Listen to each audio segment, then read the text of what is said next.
Jadi yang kita bahas kali ini adalah academic writing.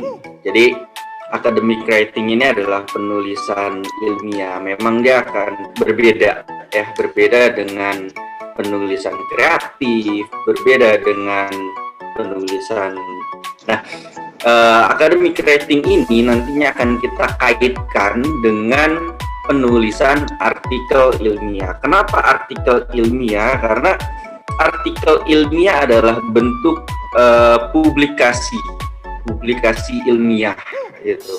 Kebanyakan publikasi ilmiah dalam bentuk tulisan ini dibuat dalam bentuk artikel ilmiah, baik di jurnal ya, entah untuk kepangkatan dosen, entah untuk kepangkatan guru, bahkan ada isu juga untuk syarat kelulusan bagi mahasiswa. Jadi memahami penulisan artikel ilmiah ini sangat penting bagi kita, bagi kita terutama academic writing-nya. Di sini saya menegaskan dulu tentang menulis, bahwa menulis ini adalah suatu upaya mengkonkretkan yang abstrak. Nah, jadi pikiran kita ini kan abstrak ya Bapak Ibu. Artinya nggak ada orang yang tahu mau bicara tentang apa, kita mau menyampaikan apa, itu semua adanya di kepala kita. Nah, isi kepala kita ini hanya kita, dengan sebuah tulisan orang-orang bisa membaca apa yang ada di dalam pikiran kita. Dengan sebuah tulisan orang-orang akan memahami pola pikir kita. Bahkan kadang-kadang dengan tulisan yang kita buat,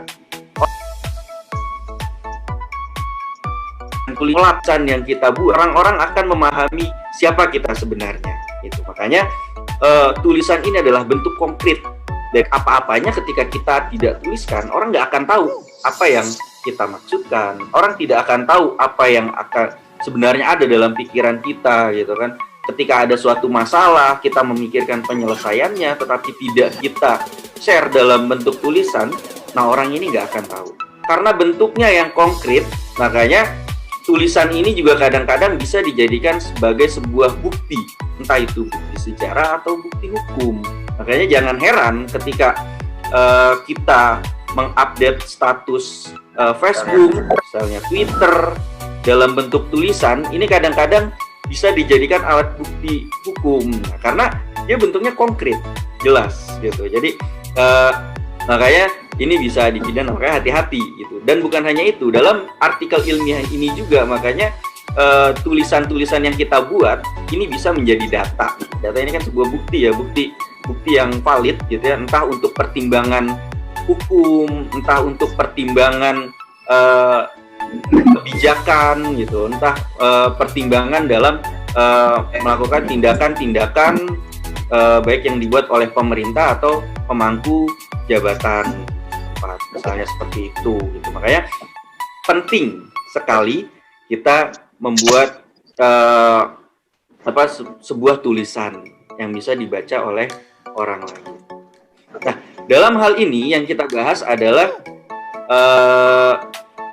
menulis akademis, ya. Academic writing itu adalah menulis akademik. Jadi menulis ilmiah, gitu ya. Menulis ilmiah ini bisa juga kita artikan sebagai menulis untuk tujuan ingin. Menulis ilmiah ini. Nah, jadi yang dimaksud dengan tujuan ilmiah ini ya makanya tadi yang seperti saya bilang, bisa untuk sebagai skripsi, tesis, kemudian juga disertasi, makalah. Nah, ini kan tujuan akademis, atau juga sebagai bukti akademis. Ya, bukti akademis itu untuk kepentingannya ya untuk kepangkatan, ya untuk kelulusan yang tadi di awal saya sempat bicarakan. Nah, kira-kira seperti itu. Makanya yang kita bahas kali ini adalah menulis akademis, yaitu menulis dengan tujuan ilmiah. apa sih sifat dari tulisan akademis ini? Yang pertama adalah logis. Logis itu artinya masuk akal, ya. Masuk akal itu kan berarti masuk di akal, artinya bisa dipahami oleh akal. Akal ini hanya menerima sesuatu yang bersifat sistematis, artinya tertata, gitu. Makanya baik dia kajian ilmiah, skripsi, tesis, ini kan ada tataannya, ada penataannya, ada aturannya. Tujuannya adalah supaya bisa dipahami dengan baik oleh pikiran orang lain, gitu. Karena menulis akademis ini adalah tujuannya untuk menulis dari pikiran ke pikiran, gitu. Jadi dari pikiran satu orang mencoba masuk ke pikiran orang lain, gitu ya.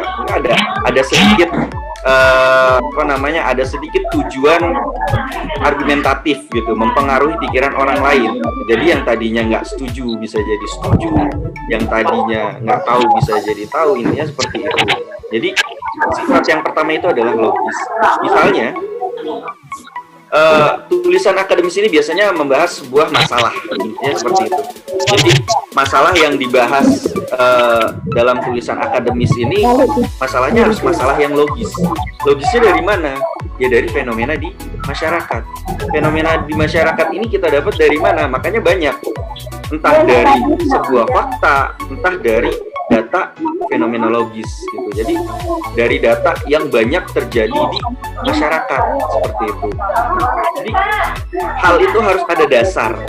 Jadi apapun yang kita buat dalam tulisan akademis ini harus ada dasarnya.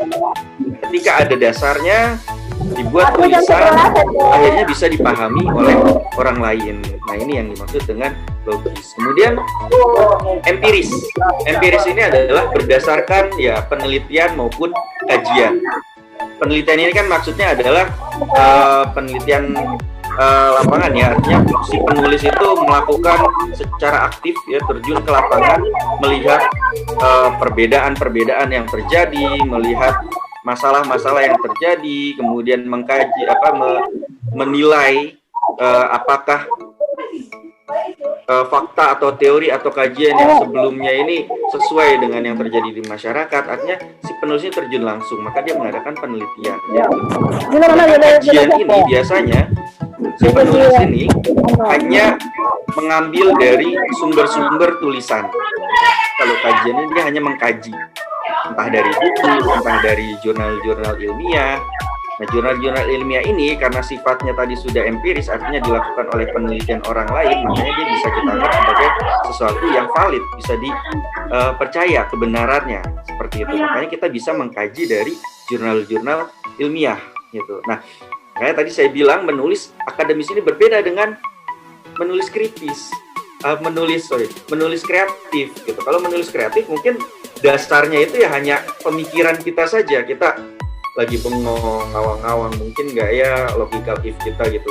Kalau terjadi seperti ini maka akan terjadi begini, kalau terjadi begini maka akan terjadi seperti ini, jika sudah terjadi seperti ini maka akan terjadi. Itu dasarnya hanya kita saja.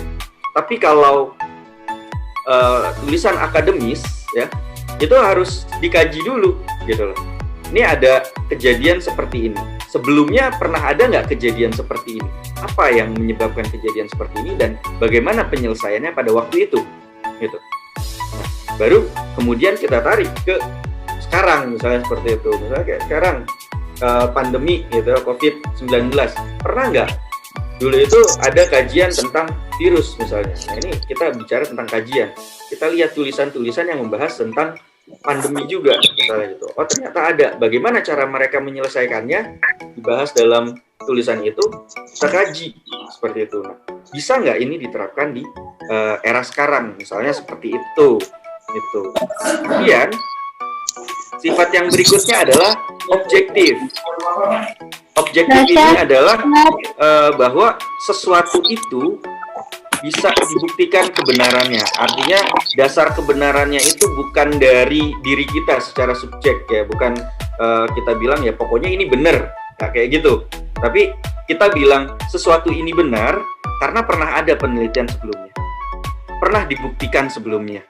Kayak benarnya seperti itu. datanya ada, faktanya ada, bukti-buktinya ada, maka kita bilang ini benar, gitu. Nah, terus kita bilang salah, ini tidak efektif misalnya, ini tidak baik. Kenapa kita bilang ini tidak efektif, ini tidak baik, atau ini tidak mempengaruhi apapun misalnya? Karena ternyata sebelumnya pernah ada kajian yang membuktikan bahwa ini nggak efektif, gitu. Jadi kita bicara bukan karena kita kira-kira aja, gitu, bukan karena kita anggap bahwa kayaknya ya ini nggak efektif deh. Nggak bisa kayak gitu, itu subjektif namanya, karena berdasarnya itu ya dari pikiran kita aja, gitu. Tapi kita ngomong ketika ini berdasarkan kajian yang pernah diteliti, berdasarkan penelitian yang pernah dilakukan, dan ini data-datanya, ini bukti penelitiannya, ini bukti kajiannya. Nah, ini objektif namanya, karena fakta-faktanya ini ada, bukti-buktinya ini ada, data-datanya ini ada. Tuh. Kemudian berikutnya adalah sistematis. Nah, ini yang tadi saya bilang, kita sedang bicara tentang penulis mengungkapkan sebuah pikiran kita yang harapannya itu bisa diterima oleh pikiran orang lain. Makanya harus kita sampaikan dengan pola-pola tertentu yang tersistem. Makanya disebut dengan sistematis. Gitu. Jadi ada aturan-aturannya. Makanya ketika kita menulis akademis, entah itu makalah, entah itu skripsi, tesis, atau disertasi, atau bahkan artikel ilmiah, ini ada aturan yang mengatur tampilannya seperti apa. Ada yang pakai sistem per bab, misalnya bab 1 pendahuluan, isinya apa-apa aja diatur di situ. Bab 2, bab 3, dan seterusnya. Nah, atau makalah juga biasanya gitu, bab. Kemudian kalau artikel ilmiah, dia nggak pakai sistem bab, tetapi di dalamnya diatur. Gitu. Maksudnya kayak ada template-nya, ada abstraknya, harus ada bagian pendahuluannya, harus ada bagian metodenya, harus ada bagian hasil dan pembahasannya, dan seterusnya, bagian simpulan, seterusnya. Nah, jadi sistem ini ada, gitu. Harapannya dengan adanya sistem ini memandu jalan pikiran pembaca, gitu. Mulai dari yang ini alasannya kenapa dia meneliti, ini bukti teoritik kenapa dia berani mengambil judul itu, kemudian ini metode yang dia gunakan karena dia percaya ini bisa digunakan untuk membedah masalah ini, kemudian ini data dan hasil kajian yang dia dapatkan, dibahaslah secara analitis, kemudian disimpulkanlah di situ, kayak gitu. Dan dari semua ini, dari semua yang dia lakukan ini, dasar-dasar pustakanya ini ada di sini. Nah, jadi alurnya itu ada, kayak gitu. Sistemnya itu ada. Nah, maka jangan main-main dengan sistem ini, gitu. Jangan main tabrak-tabrak aja, karena kita sedang bicara secara akademis. Kita bicara dari mind to mind, gitu, dari pikiran ke pikiran. Karena kalau ini nggak tertata dengan baik, maka ini juga tidak akan bisa terserap dengan baik. Seperti itu. Makanya jangan pusing, ya, jangan pusing dengan aturan.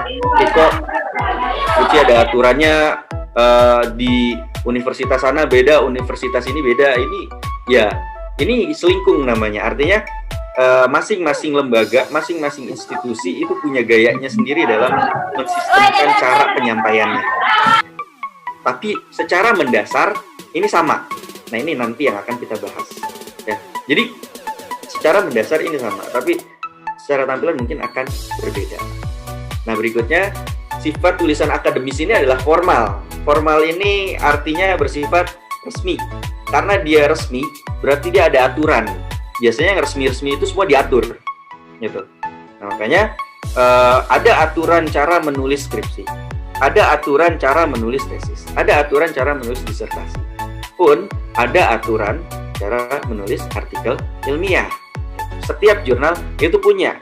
Nah, makanya jangan ditabrak-tabrak aja. Yang penting, wah nih saya udah nulis ilmiah, udah saya kirim aja ke jurnal ini. Yang ada ditolak. Kenapa ditolak? Padahal konten saya bagus, gitu. Karena ada aturan. Ikutin nggak aturannya?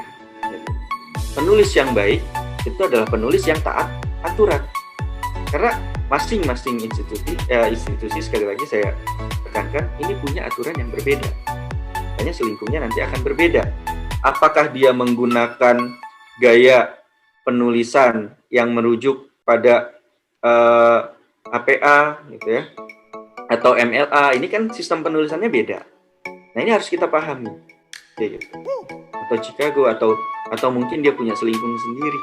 Nah, ini harus kita pahami karena ada aturan di situ. Makanya di mana kita menulis, ikuti aturan tempat kita menulis itu. Jadi jangan asal main tulis-tulis aja. Setiap tempat pasti ada aturan. Ikuti aturan itu. Kayak gitu. Nah, berikutnya di sini sebelum kita masuk ke artikel ilmiah, ini saya tunjukin dulu bahwa penulisan akademis ini kan termasuk ke dalam tulisan non-fiksi ya. Dalam penulisan non-fiksi ini ada proses penulisannya. Jadi ini proses penulisan ini juga kalau tidak salah dia digunakan untuk menguji sertifikasi para penulis buku non-fiksi. Jadi di BNSP itu Badan Nasional Sertifikasi Profesi. Kalau Bapak Ibu pengen memiliki sertifikasi sebagai penulis buku non-fiksi, ini nanti yang diuji nih. Jadi ada aturannya. Jadi ini juga sesuai dengan teorinya Temkin dan Hoskins. Ini yang pertama itu ada pra penulisan, kemudian ada membuat draft, ada merevisi, ada menyunting, dan yang kelima ini ada mempublikasikan. Jadi ketika tulisan kita sudah bisa dibaca oleh pembaca orang lain, nah ini kan artinya udah masuk ke tahap yang kelima, publikasi, mempublikasikan. Jadi artikel ilmiah ini masuk ke tahap yang kelima. Nah tapi ternyata sebelum masuk ke tahap kelima, ada tahap-tahap yang harus kita pahami. Gitu. Pertama, tahap prapenulisan. Tahap prapenulisan ini biasanya adalah tahap pengambilan ide atau gagasan. Biasanya kita merumuskan tema. Ya bengong-bengong dan ngawang-ngawang saya mau nulis apa ya, itu udah masuk ke dalam tahap sebenarnya, tahap prapenulisan. Ketika kita ngomong saya mau nulis apa ya, misalnya kita saya mau nulis COVID, biasanya pikiran ini kan akan langsung terstimulan, mengaitkan hal-hal yang berkaitan dengan COVID itu sendiri, entah itu sumbernya, entah itu cara menanganinya, entah itu kejadian sebelumnya yang juga sama gitu ya, latar belakang atau sejarahnya gitu. Nah ini akan terkait seperti itu. Nah jadi dari dalam tahap prapenulisan itu kita menangkap gagasan itu, menangkap gagasan yang kita pikirkan itu hingga kita bisa rumuskan menjadi sebuah tema. Setelah kita bisa membuatnya menjadi sebuah tema, kemudian kita pikirkan lagi nih topiknya apa gitu. Topik itu bagian yang lebih sempit. Topik itu berasal dari kata topoi, dari bahasa Latin, yaitu tempat. Tempat itu kan selalu membatasi, kayak tempat tidur ini untuk tidur, tempat ruang tamu ini kan untuk tamu berkunjung gitu, ruang makan ini untuk makan. Jadi membatasi. Jadi dari tema yang begitu luas perlu kita batasi. Batasnya semana gitu. Nah ini perlu kita batasi. Kalau kita udah dapat batasan topik itu, baru kita rumuskan hal itu menjadi sebuah judul. Nah, judul ini adalah penamaan. Penamaan ini kan artinya ya ibaratnya kayak kita mau jualan, kita ngasih merek gitu. Kira-kira ini menariknya apa gitu. Dari variabel-variabel yang sudah kita pilih, ya, kita rumuskan tadi menjadi sebuah topik, kira-kira penamaan yang menariknya apa? Jadi sebenarnya kita punya kebebasan untuk memilih judul yang kreatif gitu, judul yang nggak biasa gitu. Yang penting tidak jauh dari topik ini gitu. Cuma kadang-kadang karena kita menganggap bahwa judul udah sekedar judul gitu, akhirnya ya setiap penelitian biasanya judul di Indonesia sama, hampir sama. Gitu ya, pengaruh apa dan apa, analisis apa. Sebenarnya ya kita punya keleluasaan untuk membuat itu jadi menarik gitu. Nah, kalau di luar itu kan biasanya ya judul-judul ini sangat variatif sekali. Jadi, sebenarnya kita juga punya kesempatan untuk seperti itu, kayak gitu. Nah, kalau kita sudah mendapatkan itu, kita udah kepikiran itu, ini harus segera ditangkap pikiran ini. Yang abstrak dalam pikiran kita ini harus kita tulis. Makanya di sini tahap berikutnya adalah membuat draft. Draft itu ya kita mulai mengkonkretkan apa-apa yang abstrak. Kita tulis aja dalam kertas yang ya asal-asalan aja, mau kertas bekas kayak, mau kertas jelek kayak, koran kayak, bungkus nasi uduk kayak, apa yang penting bisa dipakai buat nulis, ya udah pakai aja buat tulis. Intinya jangan sampai yang dalam pikiran ini hilang gitu. Karena kadang-kadang sering terjadi, wah udah kepikiran nih, sekarang kepikiran, tapi begitu nanti malam itu mau kita tuangkan ke dalam buku, lupa lagi tadi apa aja ya. Ini sering terjadi. Nah, makanya draft ini jadi penting. Ketika kita kepikiran, langsung tulis. Ditulis langsung semua yang kita pikirkan. Jadi kalau udah ditulis secara acak-acakan, kemudian baru kita rapikan lagi. Makanya dalam membuat draft ini juga masuk ke dalamnya membuat outline, kerangka karangan. Apa fungsinya kerangka karangan ini? Ini sebagai supaya kita tuh kalau nulis itu nggak kemana-mana, gitu. Sebagai panduan dalam penulisan kita. Jadi ketika kita memikirkan gagasan tadi, sebenarnya kan kita sudah terstimulus untuk memikirkan, misalnya kayak tadi COVID yang mau dijelaskan ini apa-apa aja. Itu udah tertata dengan baik. Jadi jangan pikirkan pengembangannya dulu, tapi apa yang mau kita sampaikannya dulu tuh udah terpikirkan. Oh ya, saya mau sampaikan definisinya, sejarahnya, gejalanya, misalnya seperti itu. Atau yang pernah terjadi, terus cara mereka menyelesaikannya seperti apa, misalnya seperti itu. Nah, ini kita tulis-tulis aja dulu, buat dalam bentuk kerangka, karena kerangka ini akan menuntun kita menulis ke jalan yang benar. Tanpa kerangka, kita akan menulis ini jadi kemana-mana. Yang tadinya nulis COVID, gitu ya, misalnya COVID-19 ini termasuk dalam jenis virus influenza misalnya gitu. Tapi ternyata saking kita memahami influenza, akhirnya yang dijelaskan malah influenzanya. Nah ini bahayanya kalau kita tidak membuat kerangka. Jadi tulisan kita mengambang kemana-mana. Nah, jadi draft ini juga berfungsi untuk membimbing tulisan kita supaya nggak kemana-mana. Kayak gitu. Jadi kita udah dapat variabel yang mau kita teliti, ya udah kita fokus di variabel itu aja. Jadi walaupun secara tema besar kita mau ngomongin pendidikan, tapi kan tadi sudah kita buat batasannya menjadi topik pendidikannya bagian yang mana, misalnya kita mau tulis, gitu. Jadi dari situ kita jadi nggak kemana-mana, kita nggak melebar ke pendidikan kemana-mana kayak gitu. Nah, jadi dari situ, dari draft ini akhirnya kita punya kerangka, dan dari kerangka ini juga kita bisa mulai ngembangin tiap poin per poin. Kerangka pendahuluannya kita kembangin lagi. Kita coba kembangkan dari masing-masing variabelnya. Per variabel coba kita kembangin, gitu ya. Kembangkan secara fenomenologis, kita kembangkan. Jadi apa yang kita pikirin, kita ketik aja dulu, karena itu fungsinya draft. Karena dia masih kotor, belum jadi, gitu ya. Nah baru setelah udah jadi, kita baca lagi. Biasanya tulisan itu kan sifatnya gini. Saat kita menulis ini, kita yakin bahwa tulisan kita ini tulisan paling bagus sedunia, biasanya gitu. Tapi begitu kita taruh, kemudian kita kasih jeda waktu, kita baca lagi, biasanya kita akan merasa bahwa kayaknya nih nggak cocok deh, kayaknya nih kurang pengembangan di sini, kayaknya nih mesti dikurangin deh. Nah, jadi harus ada tahap itu. Makanya masuklah ke tahap ketiga, merevisi. Tahap merevisi ini adalah tahap di mana kita mulai membuat tulisan kita menjadi fokus secara konten.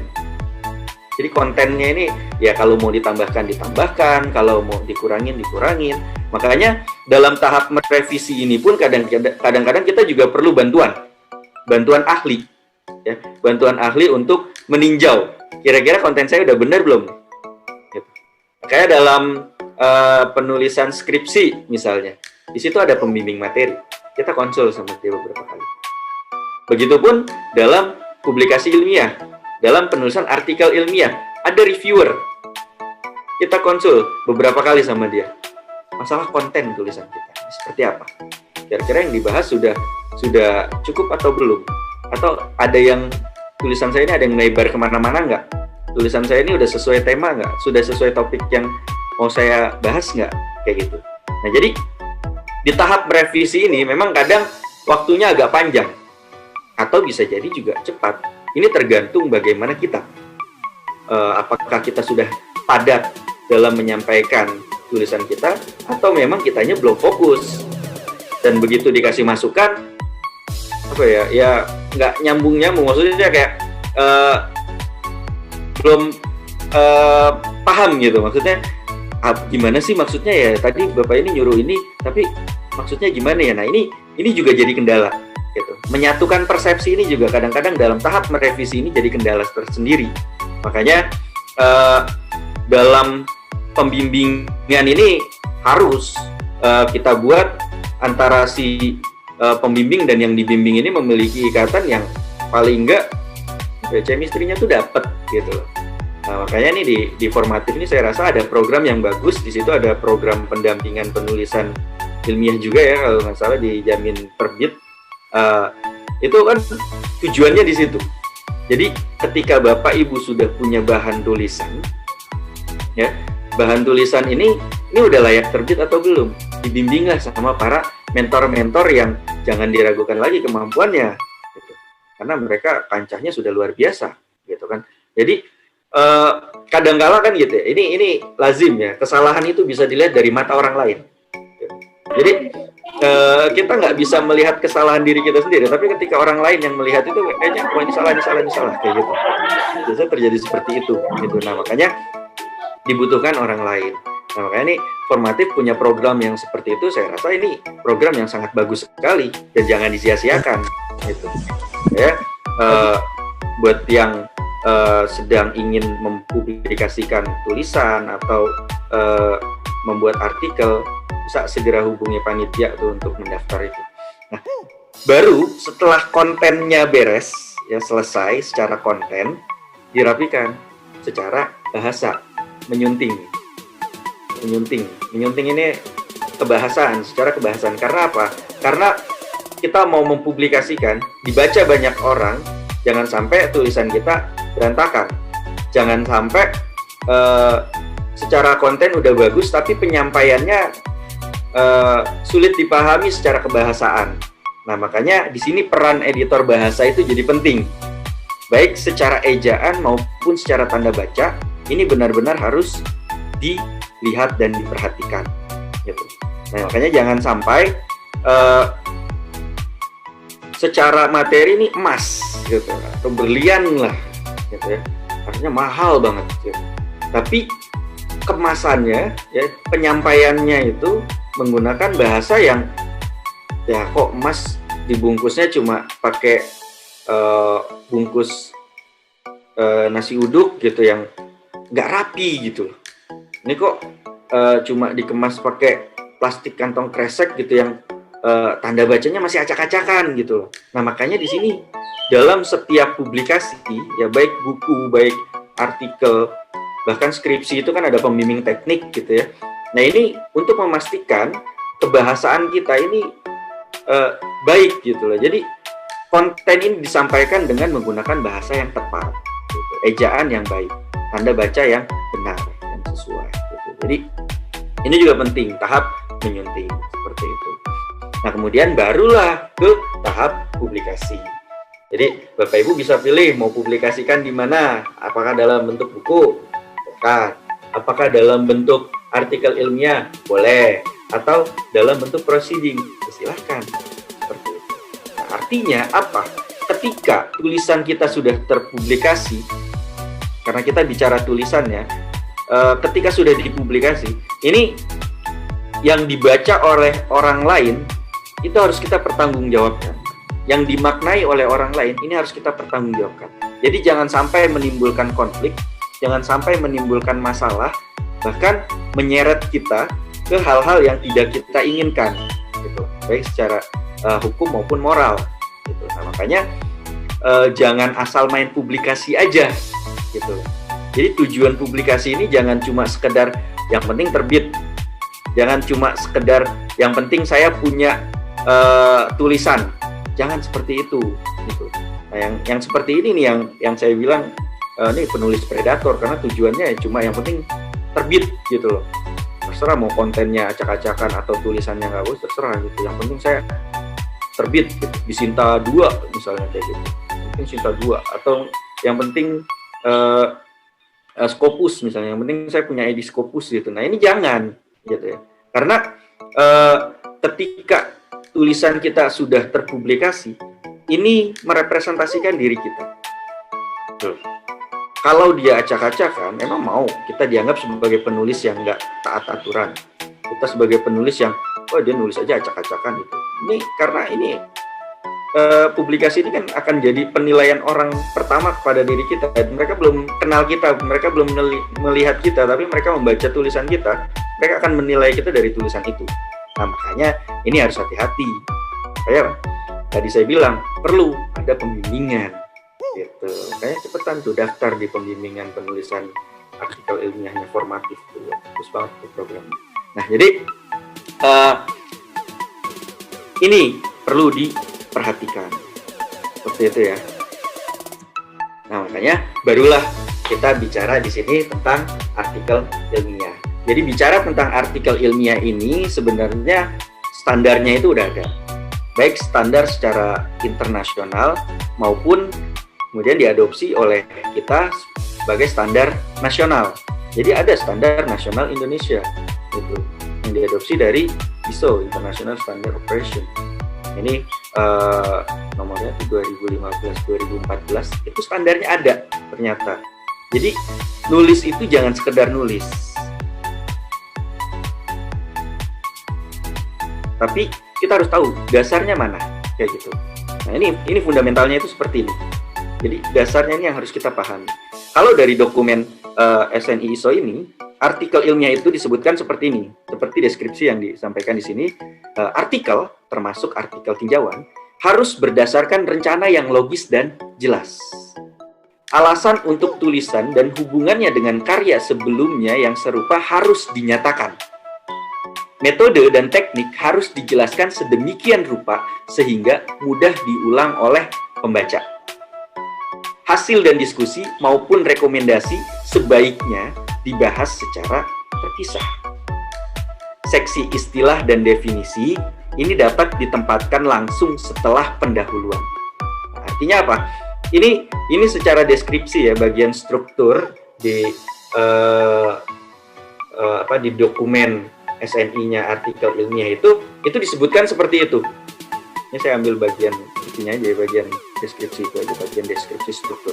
Jadi dari sini ini yang perlu kita garis bawahi adalah secara standar internasional maupun nasional ya, bahwa sebuah artikel itu harus berdasarkan rencana yang logis dan jelas. Jadi harus disampaikan rencana logis dan jelasnya itu. Nah, makanya kalau kita boleh sampaikan itu harus ada abstrak di situ. Kenapa ada abstrak? Karena abstrak ini disebut abstrak ya, walaupun dia satu paragraf, tapi isinya penting semua. Karena yang namanya paragraf itu kan biasanya yang penting itu cuma satu. Kalau nggak di awal ya di akhir. Kalau nggak induktif ya deduktif gitu. Tapi ini kok penting semua, ini jadi nggak jelas nih kalimat utamanya ada di mana, karena dia utama semua. Itu disebut abstrak. Nah, jadi dalam abstrak ini juga isinya kan nggak yang sembarangan. Isi abstrak ini juga ternyata diatur, ada standarnya. Ini sesuai SNI 4192/2002. Jadi ada poin-poin yang perlu dijelaskan di dalam abstrak. Nah, itu dijelaskan dalam standar nasional kita. Ibaratnya ya helm aja nggak ada SNI-nya, kadang-kadang kita ditangkap gitu sama polisi, mana SNI-nya, dicari gitu kan. Nah, makanya apapun yang kita buat itu ya mengacu pada standar itu gitu loh. Ini rencana yang logis dan jelas. Makanya dalam abstrak itu biasanya dimulai dengan tujuan. Dasarnya itu selalu tujuan. Penulisan ini bertujuan untuk. Ini kan rencananya. Bertujuannya untuk apa kita nulis? Tujuannya untuk menjawab apa? Jawab masalah apa? Ada di situ. Kayak gitu. Nah, makanya disampaikan itu tujuan.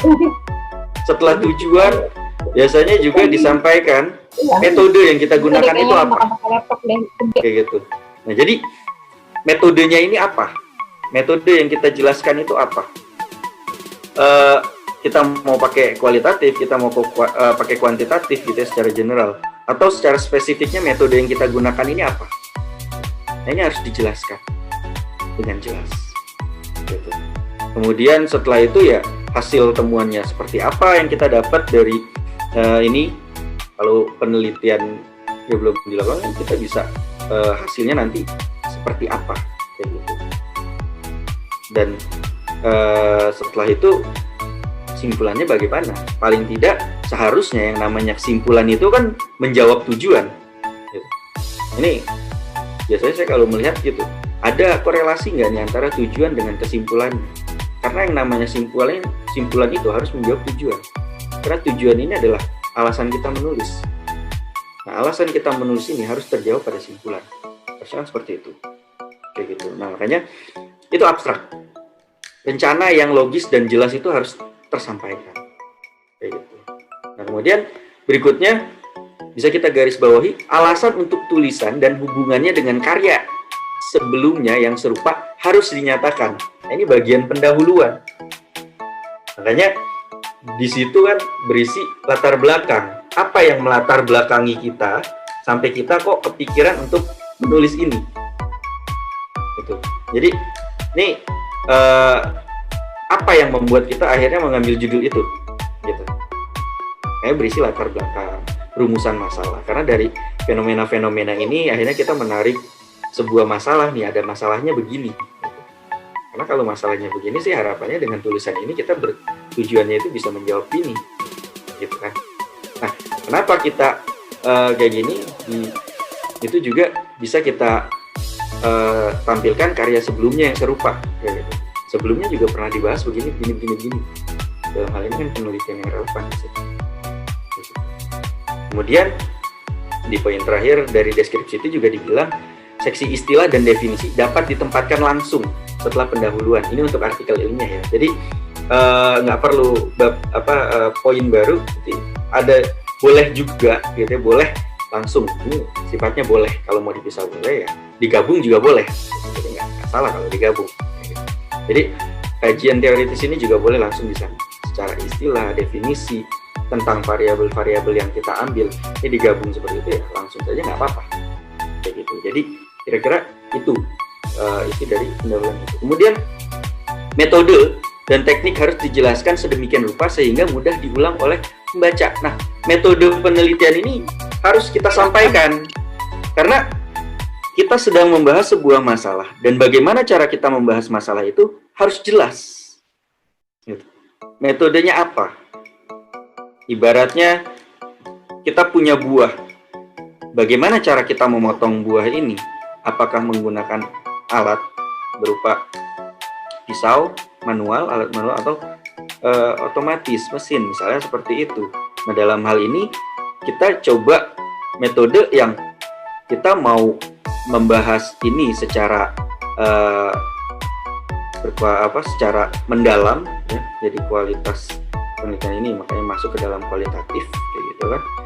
Atau kita mau bahas secara kuantiti, kebernilaiannya ya ada atau tidak gitu kan, pengaruh atau tidak, bernilai 1 atau 0 kayak gitu. Nah, ini akhirnya masuk ke dalam kuantitatif seperti itu. Nah, jadi ini harus jelas. Kita mau menjelaskan secara quality atau quantity. Metode yang kita gunakan ini metode kualitatif atau kuantitatif. Nanti turunannya banyak. Jadi, nah, intinya ditentukan dulu metode kita ini apa, kayak gimana. Nah, setelah itu tekniknya bagaimana gitu loh, kapan dilakukan, bagaimana pelaksanaannya. Nanti kalau udah dapat datanya mau diapain, cara ngolahnya seperti apa kayak gitu. Nah, ini harus jelas gitu. Karena itu sehingga mudah diulang oleh pembaca. Karena kadang-kadang ada masalah, cuma metodenya nggak jelas kayak gimana. Jadi ketika ada masalah yang mirip sama, kita nggak bisa menerapkan itu dengan metode yang dia gunakan. Kok penulis pelit banget gitu kan. Padahal yang namanya penulis, ya apalagi kita penulis akademik, itu ketika membuat sebuah artikel ilmiah itu anggap aja sedekah gitu loh. Jadi ini harus bisa memberi kebermanfaatan bagi orang lain. Setiap yang kita tulis gitu. Dalam hal ini metode juga ya harapannya metode ini bisa diadopsi oleh orang lain. kayak gitu. Jadi jangan cuma bermanfaat untuk diri kita aja, tapi juga bisa bermanfaat untuk orang lain, kayak gitu. Nah, jadi jelas kapan dilaksanakannya, kemudian bagaimana pelaksanaannya, dan pelaksanaannya ini ya tahap-tahapnya itu ya tahap-tahap penelitian ya, bukan tahap-tahap penulisan. Saya masih beberapa kali menemukan gitu ya dalam penulisan skripsi bahkan ini tahap metodenya itu bukan metode penelitiannya yang dibahas. Biasanya bentuknya tabel gitu, bukan tabel metode penelitian, tapi metode penulisannya itu menulis bab 1, bab 2, bab 3 itu menulis gitu kan. Tapi dalam hal ini kan yang kita bahas itu metode penelitiannya, tahap-tahapnya seperti apa gitu. Kita mengumpulkan data, misalnya memvalidasi data dan segala macam seperti itu. Harusnya yang seperti itu gitu. Karena ini tekniknya begitu, teknik penelitian yang ingin kita sampaikan, bukan penulisan, tapi penelitian kayak gitu. Nah, kemudian di sini dijelaskan juga hasil dan diskusi. Jadi karena ini apa ya, translate dari ISO kan biasanya dia itu result and discussion. Kalau kita lebih biasa mengindonesiakannya itu kan hasil dan pembahasan gitu. Nah, jadi hasil dan pembahasan ini sebenarnya. Hasil dan pembahasan juga rekomendasi. Rekomendasi ini kan simpulan saran ya, itu. Sebaiknya dibahas secara terpisah. Jadi hasil dan pembahasan juga penutup simpulan dan saran ini harus dipisah. Gitu. Supaya jelas bagaimana proses ketika ketemu di lapangan gitu ya. Di lapangan kita dapat apa aja temuan hasil penelitiannya, kemudian kita menganalisisnya seperti apa, kita bahas temuan itu kan, kita bedah, kita apa segala macam. Ini harusnya pointer sendiri. Baru setelah kita dapat benang merahnya, ini kita ambil sebagai konklusi dalam bahasan yang terpisah gitu. Jadi kita dapat ternyata kesimpulannya begini gitu ya, simpulannya begini. Nah, kuncinya karena kita mau menjawab sebuah masalah, kita jangan berhenti sampai di kesimpulannya begini, selesai. Enggak. Penulis ilmiah, academic writing itu ya, jadi harus memberikan solusi. Rekomendasinya seperti apa? Karena temuannya seperti ini, maka penulis menyarankan begini penyelesaiannya. Sesuai dengan apa? Kayak gitu. Atau mungkin juga metode yang pernah dilakukan sebelumnya ini ternyata bisa diterapkan kembali untuk masalah yang seperti ini, misalnya seperti itu. Jadi dalam hal ini rekomendasinya ada, gitu. Penyelesaiannya ada. Jadi jangan sampai kita menulis ilmiah yang membahas suatu masalah malah menambah masalah. Jangan. Kita menulis ilmiah, membahas masalah untuk menyelesaikan masalah, memberi pencerahan, paling tidak memberikan solusi. Karena tulisan-tulisan kita ini nantinya akan menjadi dasar. Tulisan ilmiah ini ketika sudah dipublikasikan, ini kan bisa menjadi data, bisa menjadi bukti, bisa menjadi dasar kajian untuk penyelesaian masalah, untuk penyelesaian kegiatan dan lain sebagainya. Seperti itu. Nah, makanya penerapan penulisan ilmiah ini harus benar-benar kita terapkan dalam artikel ilmiah. Jadi selain memberikan kesimpulan, juga harus kita berikan rekomendasi. Seperti itu. Nah, kalau dari apa yang sudah saya jelaskan tadi, mungkin bisa kita pahami bahwa alur academic writing itu ya alurnya kira-kira ya seperti ini gitu ya. Jadi pertama kita bahas itu fenomenologisnya, fenomena di masyarakatnya, karena ini munculnya masalah itu di sini gitu. Ada yang bilang harus ada datanya, bukan data temuan ya, bukan, tapi data fenomenologisnya yang menunjukkan bahwa ini menjadi fenomena gitu. Jadi data ini muncul untuk memperkuat bahwa ini fenomenanya begini kayak gitu. Jadi bukan data temuan yang setelah kita penelitian baru kita dapat, bukan, tapi yang tadi saya bilang karena ada kajian sebelumnya didapatkanlah data temuan mereka seperti itu. Nah, ini bisa kita angkat sebagai data fenomenologis gitu. Data fenomena. Jadi keobjektifannya muncul gitu. Jadi kita nulis bab 1 pendahuluan latar belakang ini jadi objektif, bukan subjektif. Kita isinya itu semuanya nggak berdasarkan apa pandangan kita gitu, nggak berdasarkan apa tebakan kita dan segala macamnya, tapi ya kita ngomong berdasarkan data-data kayak gitu. Ini fenomenanya begini kayak gitu. Nah, setelah kita dapat fenomena, baru kita bahas secara teoritis. Jadi masing-masing variabel ini kita bahas lah teoritis, teorinya, kajiannya seperti apa. Ini sebenarnya apa sih yang kita bahas? Oh, menurut para ahli yang kita bahas ini adalah begini-begini. Gitu. Jadi kajian teoritisnya, karena ternyata sebelumnya ini ya memang pernah ada yang membahas kayak gitu. Dan ini bisa kita tarik secara teoritis kayak gitu, penjelasan definitifnya jadi bisa dipahami secara teoritis yang kita sedang bicarakan ini apa seperti itu. Nah, setelah itu baru karena kita mau meneliti, karena kita mau membahas sebuah masalah, cara bahasnya cara ngangkatnya nih gimana, cara membedahnya gimana. Nah, masuklah ke alur metodis. Metodenya seperti apa? Apa yang kita gunakan, perangkat bedahnya, ibaratnya seperti itu. Ini seperti apa? Karena tadi ya penulisan ilmiah itu kan harus sistematis. Jadi setelah kita kasih tahu ini latar belakangnya, ini latar belakang teorinya, nah ini metodenya kayak gitu. Ini cara kita membedahnya itu begini kayak gitu. Jadi dijelaskan metodenya seperti yang tadi saya sampaikan sebelumnya, baru kemudian masuk ke alur analitis. Di sini kita sebagai penulis mulai bekerja ya, menghubungkan dari temuan kita, dari penelitian yang pernah ada, kita kaitkan, kita cari pembedaan yang kita temukan, kita munculkan itu masalahnya, kemudian dari masalah ini ternyata kesalahannya ada di mana kayak gitu.